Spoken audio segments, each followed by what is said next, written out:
I'm Liz Faublis, and this is Currents. A gathering at a Brooklyn church marks 2 years since the deadly earthquake in Haiti. 2 years after, the people in Haiti, they are still suffering. We have to come together, and we have to keep the momentum going. We'll sit down with Bishop DiMarzio for a look back. You're really in a very undeveloped country, and the resources, the infrastructure to do things like this are not there. And we'll get his eyewitness account during his trip to the island nation. I've been involved in numerous tragedies. I'm kind of not surprised by what I saw, kind of expected it. It still makes you sad.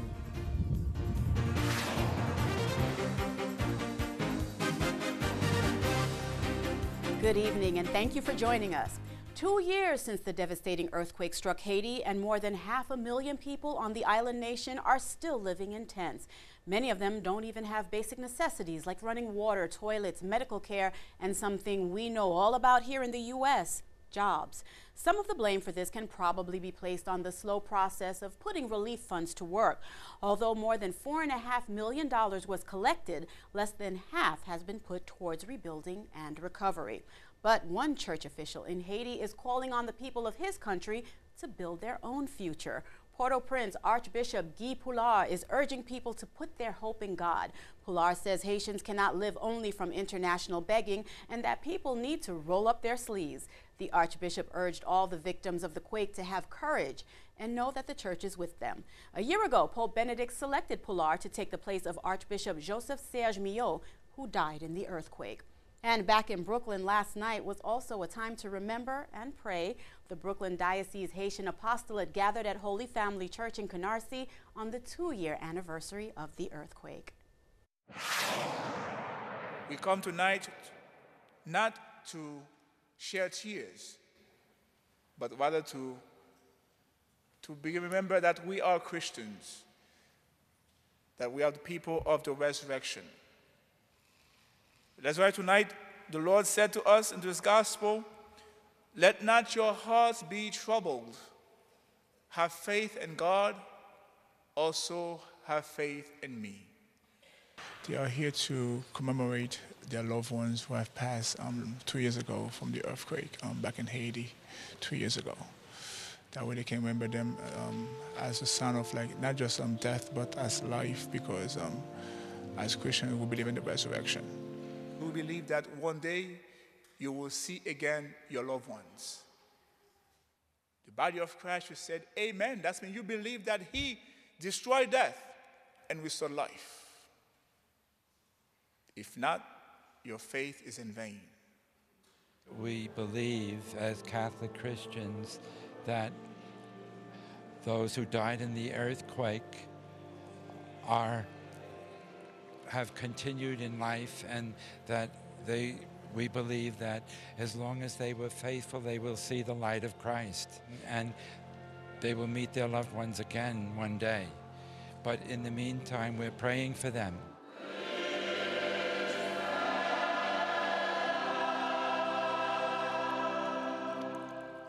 Those who lost their loved ones are still suffering and are still in mourning. But you will see at times people will come up to me at my parish, "Father, pray for my cousin who passed, for my mother who passed, for my father who passed." The whole is still there in their hearts. They're still, in a way, thinking about the loved ones. There's an emptiness in their hearts still.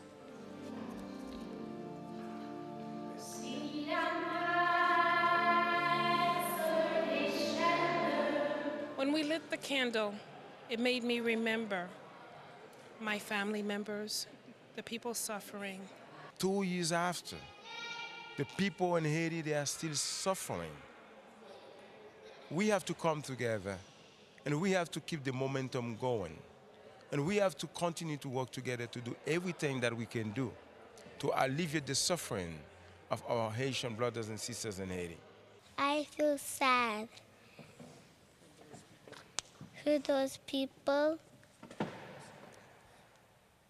that was alive in the earthquake.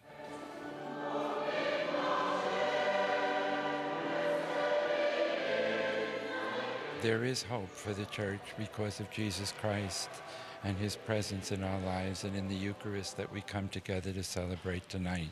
God is with us and always will be. God has been with the Haitian people, and he'll continue to be with the Haitian people.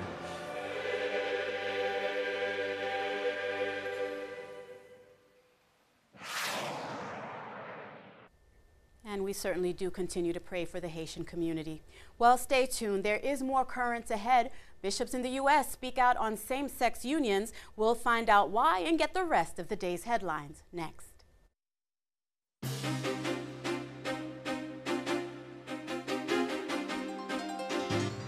Welcome back to Currents. I'm Liz Faublas. Coming up later, we'll find out what it was like in Haiti after the earthquake through the eyes of Brooklyn's bishop. But first, let's have a look at the day's headlines.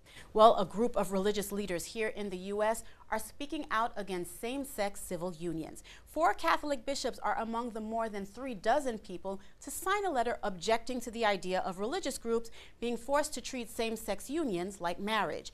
Among the signers, Cardinal-designate Timothy Dolan and Bishop Salvatore Cordileone, who chairs the U.S. Bishops' Subcommittee for the Promotion and Defense of Marriage. Now, in the letter, the leaders say the groups could be sued for not treating same-sex relationships as marriages on employment issues and access to services. They say the concerns are more than idle speculation. And access to church property by same-sex couple was at the heart of a new case in New Jersey. A judge there has ruled that a religious association was wrong to deny 2 women use of their property for a same-sex ceremony. The judge said the pavilion where the couple wanted to hold the ceremony is a public space advertised for use without any religious requirements. The association, which is closely affiliated with the Methodist Church, argued that the space was an extension of its wedding ministry. A lawyer for the religious group said the government should not be allowed to force a Christian group to violate its beliefs. The decision came just a day after Democrats in the state legislature introduced a bill to legalize same-sex marriage in New Jersey. Meanwhile, state legislators in the Garden State mourned one of their own. A funeral for Assemblyman Alex DeCroce was held today at St. Peter the Apostle Church in Parsippany. DeCroce had been the New Jersey State Assembly Republican leader. He collapsed on Monday just moments after the state legislature's final voting session. New Jersey Governor Chris Christie was among those who eulogized DeCroce. And from Maryland, bishops there are urging Catholics to speak up for the needs of the poor. In a statement, the bishops encourage people to contact elected officials to ask them to consider the needs of the poor in their policy decisions. The bishops say the citizens of Maryland must call on elected leaders to make decisions that are, quote, charitable and just. The statement was signed by Cardinal Donald Wuerl, Cardinal-designate Edwin O'Brien, and Bishop Francis Maluli. The church in Belgium has announced that priests who abuse children will be required to pay damages to victims even if the statute of limitations has expired. The church there is urging victims to go to civil authorities first, but says it is willing to impose its own penalties, including apologies and financial compensation. Over the past 2 years, more than 500 witnesses have come forward with abuse allegations against Belgian clergy. Well, a New York-born priest who is now the Pope's representative to Ireland is discussing his new role. In an interview with the Irish Times, Archbishop Charles Brown says he still has a lot to learn about Ireland. He says he is still studying all the material on the church in Ireland and plans on speaking with the Irish bishops. His appointment as a nuncio to Ireland came amid tensions in the country following revelations of widespread abuse at church institutions there. Well, a criminal move of land grabbing. That's what Pakistan's Bishops' Conference is calling the illegal demolition of one of their properties this week.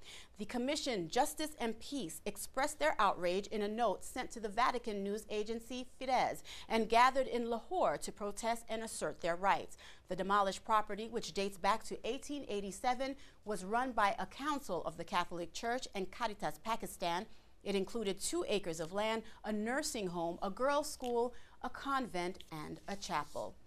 At the Vatican, Pope Benedict met with Italian politicians to discuss the ongoing economic crisis. Now, the Pope said the situation is deeply rooted in individualism, but that there are opportunities to be found in the current downturn. La crisi attuale allora può essere anche un'occasione per l'intera comunità civile di verificare se i valori posti a fondamento del vivere sociale abbiano generato una società più giusta, equa e solidale, e se non sia invece necessario un profondo ripensamento per recuperare valori. Now, during his speech, the Pope also talked about the role of education, how in the long run it can lead people out of the crisis. Well, it will be a celebration this weekend for the Pope's brother. Rome Reports has those details. He's the only close relative of Benedict XVI. Georg Ratzinger is the Pope's only brother. He's 3 years older and turns 88 on January 15th. Aside from being brothers, the two are also close friends. It was Georg who passed on his passion for music to his younger brother. Both studied together at the seminary and were ordained in the same ceremony. Both of their lives changed forever on April 19, 2005, when Joseph was elected as Pope. In this interview, his brother remembers the first time they spoke after the white smoke was seen by the world. I no longer went to answer the phone because it rang, and always there were journalists on the other end asking the same questions 100 times. And so I left it alone and thought, nuts to you, as we say in Bavaria. But Frau Heidel went to answer, and suddenly she recognized that at the other end of the line there was the Holy Father. So she was rather excited, delighted, and surprised. When I finally talked to him, there was nothing different about him. Our fraternal relationship had not really changed. It was just my brother, and we spoke as we always have. They usually see each other during the summer, Easter, and Christmas when Georg visits his brother in Rome. This year, they also plan to celebrate his birthday together, doing what they love most, listening to classical music. Elsewhere, for one lucky Texan fan, you might call this deal heaven sent. A Texas priest is auctioning one ticket along with airfare and accommodations for this weekend's Ravens-Texas game in Baltimore. Father Stan DeBow is actually a diehard Ravens fan who just happens to be in Texas. The money raised from the auction will go toward the purchase of a bus for his parish's youth activities. One thing is for certain, though, Father DeBow is confident in his team's chances. Only the big boys get to play in January, and here we are. Well, Father says whoever wins the auction should not expect too much partying. The winner will be staying with DeBow and two other priests for the weekend. Stay tuned. There's more currents ahead. Coming up, we go into the deep with Bishop DiMarzio for a look back at the Haiti earthquake. You're obviously dealing with not having the infrastructure to do it, the equipment, and not all the money. I mean, there was money donated, but not enough to redo a city as big as Port-au-Prince.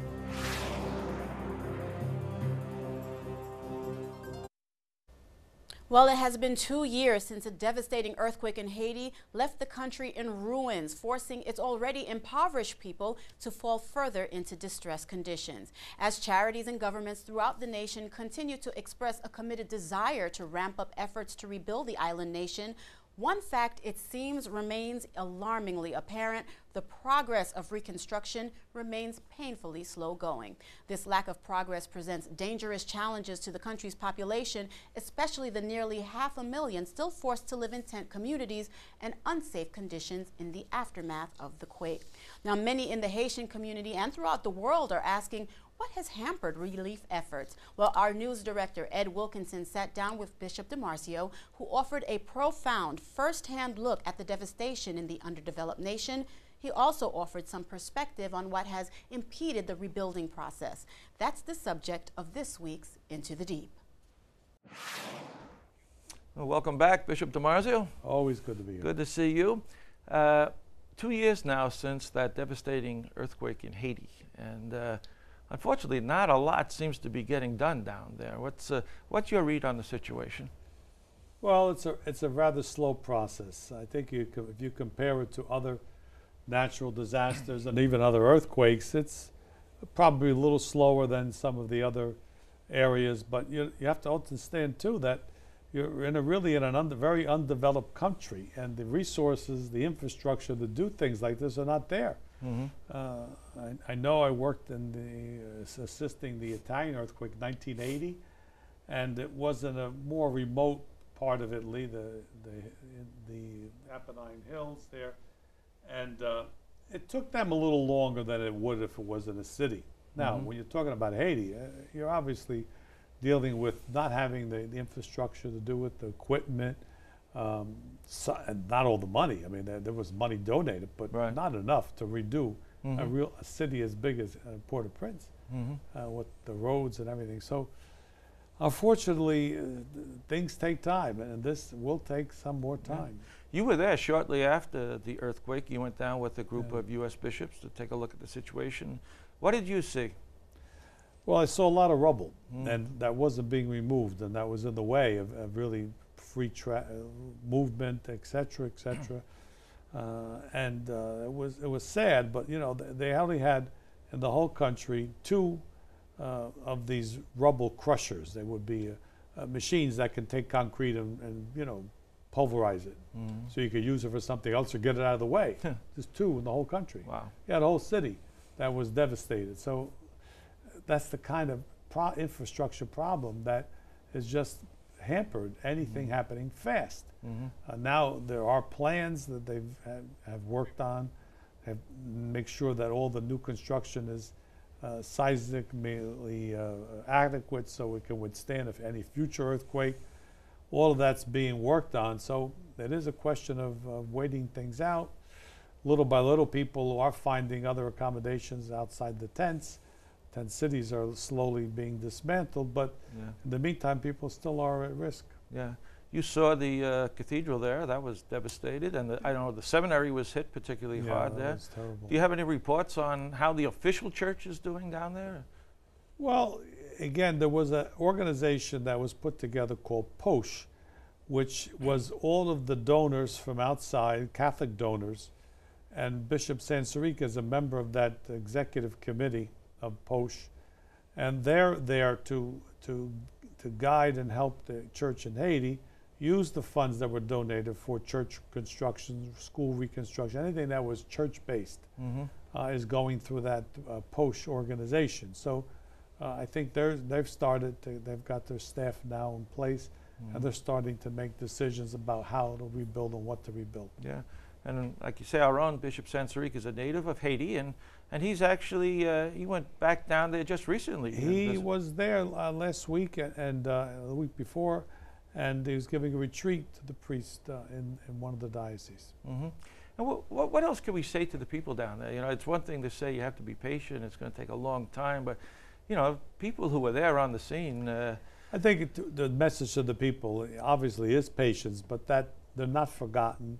It's not going to be that there will not ever be future work and intervention for them. They need to know we're not forgetting, and we are going to continue to support them. Yeah, and again, we should mention that the people here in the Diocese of Brooklyn responded very well and did a lot for the, you know. Excellent. It was over $1 million that was collected in the diocese, which is an extraordinary collection for the diocese.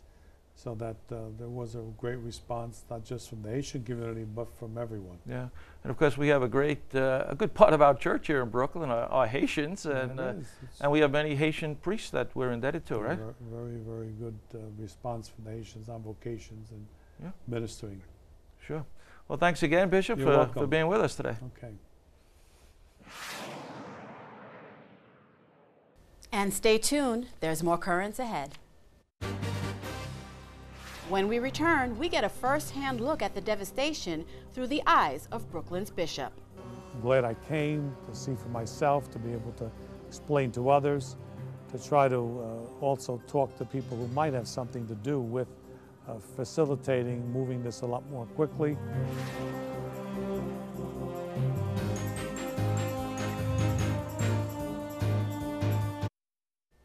Well, as we heard moments ago, Bishop DiMarzio visited Haiti just months after the devastating earthquake struck the island nation.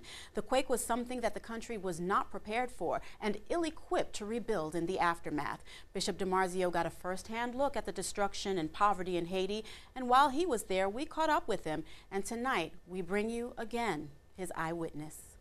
If the man on the moon came here and said, "What happened?" So nothing happened. There was an earthquake and they didn't do very much. The reticence to make a plan that may not work for a long term is keeping anything from happening, which is not good. Although perhaps 25% of the debris has been removed, 75% is still there, which is rather discouraging to people to see. It's quite a bit of inconvenience and real suffering in some places.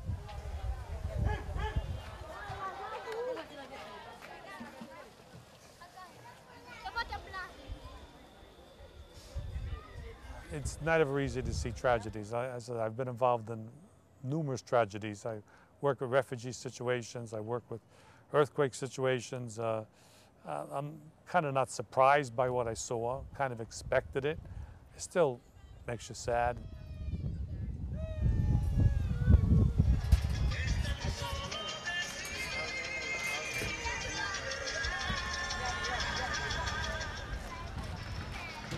We lost over 200,000 lives, and you have a city that's pretty much half destroyed. The relief agencies, Catholic Relief Services, where most of our money was donated, is doing its best in supporting the life in these so-called camps. We visited an orphanage today and the conditions really were not good. Thank God there's been no epidemics. Okay, this is our space. We're making this for the children, for the kids who's living at the camp.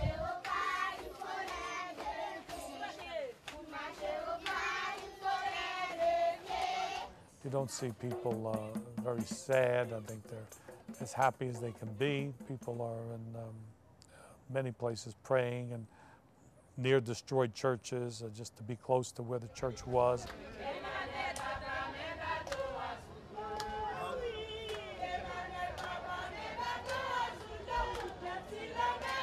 They have a deep, very deep faith, and that's something that you need in times like this.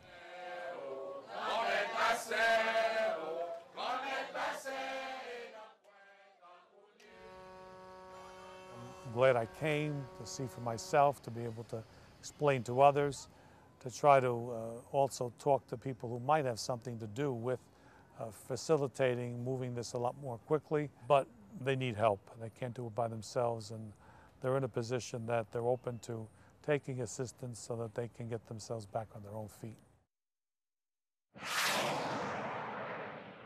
And Bishop DiMarzio, of course, continues to support the Haitian community. Well, before we begin the long weekend ahead of the Martin Luther King holiday, I would quickly like to take this opportunity to thank you and my current family for making my first week as anchor of this great show truly a blessing. I look forward to sharing even more compelling and insightful faith-based news with all of you, and thank you for welcoming me and Currents into your home.